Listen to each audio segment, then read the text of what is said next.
마치 모든 것이 드러났을 때 외로운 속에 Bismillahirrahmanirrahim. Perkenalkan, nama saya Aditya Rahma, mahasiswi program studi S1 Farmasi dari Universitas Negara Makassar. Saya akan menjelaskan pemahaman saya mengenai farmasetika. Yang pertama itu definisi farmasetika, yang kedua pengertian farmasi, yang ketiga pengertian obat, yang keempat golongan-golongan obat, yang kelima sediaan serbuk.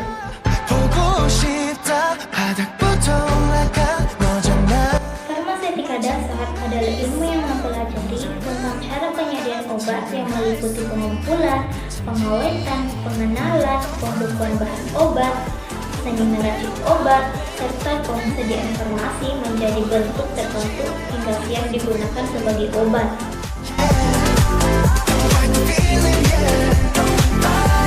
Farmasi adalah ilmu yang mempelajari segala seluk-beluk mengenai obat. Farmasi sendiri merupakan profesi kesehatan yang meliputi bidang penemuan, penyembuhan, produksi, pengolahan, peracikan, informasi obat, dan distribusi obat. Nah, ilmu farmasi ini adalah terapan dari 3 bidang, yaitu kedokteran, kimia, dan biologi.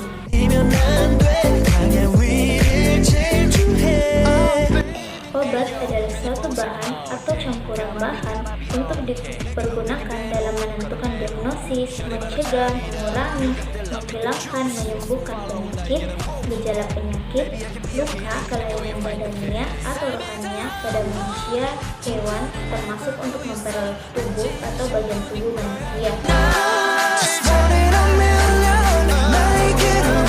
Yang pertama adalah obat bebas.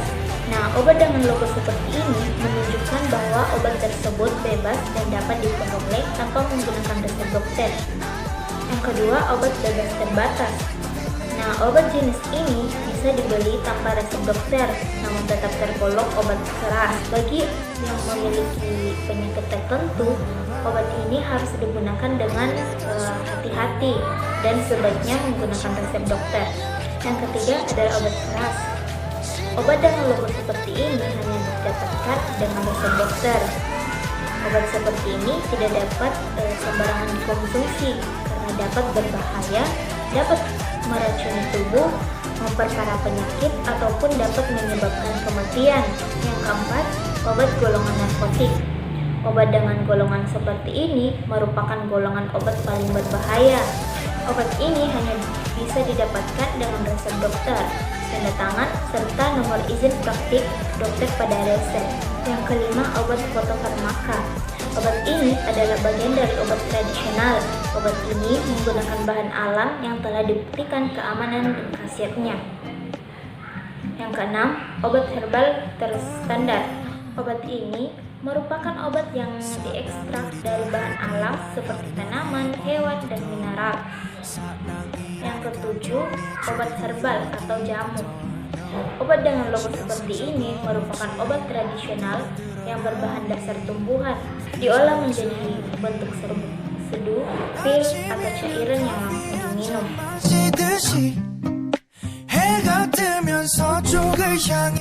Serbuk adalah campuran kering bahan obat atau zat kimia yang dihaluskan untuk pemakaian dalam maupun luar tubuh. Serbuk dibagi menjadi 2. Yang pertama itu adalah pulvis. Pulvis adalah campuran yang berbentuk serbuk yang bersifat kering dari bahan obat atau zat kimiawi yang sebelumnya melewati prosedur penghalusan. Pulvis ini terbagi lagi. Yang pertama, pulvis adversarius adalah serbuk ringan untuk pemakaian topikal. Yang kedua, pulvis dendriticus memiliki kandungan cermin yang berperan sebagai pewarna. Yang ketiga, pulvis sternutatoris adalah serbuk untuk pemakaian hirup di hidung. Yang keempat, pulvis effervescens adalah serbuk yang dibubukkan terlebih dahulu ke dalam air dingin atau hangat sebelum diminum. Yang kedua, pulveras. Pulveras adalah serbuk yang dibagi dalam bobot yang lebih kurang sama, dibungkus dengan kertas perkamen atau bahan pemanas lain yang cocok. Keuntungan sediaan serbuk yaitu dapat dilakukan kombinasi beberapa bahan obat sesuai dengan kebutuhan pasien. Serbuk memungkinkan mengubah jumlah obat untuk setiap dosis sesuai dengan kebutuhan pasien. Mudah terdispensi dalam tubuh dibandingkan sediaan tablet, kapsul, atau pil. Dapat digunakan untuk pasien anak-anak atau dewasa yang suka menelan kapsul atau tablet. Bahan obat yang terlalu besar volumenya untuk dibuat sediaan kapsul atau tablet dapat diubah dalam bentuk pulvaras. Adapun kerugian sediaan serbuk, yaitu sediaan serbuk tidak cocok digunakan untuk bahan obat yang bersifat mikroskopis.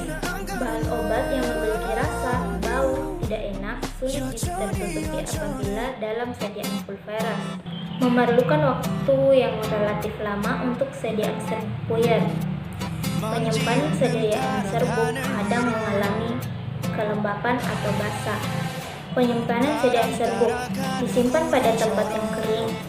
Wadah yang digunakan harus terlindungi dari cahaya, udara, dan kelembapan. Wadah serbuk harus tertutup rapat.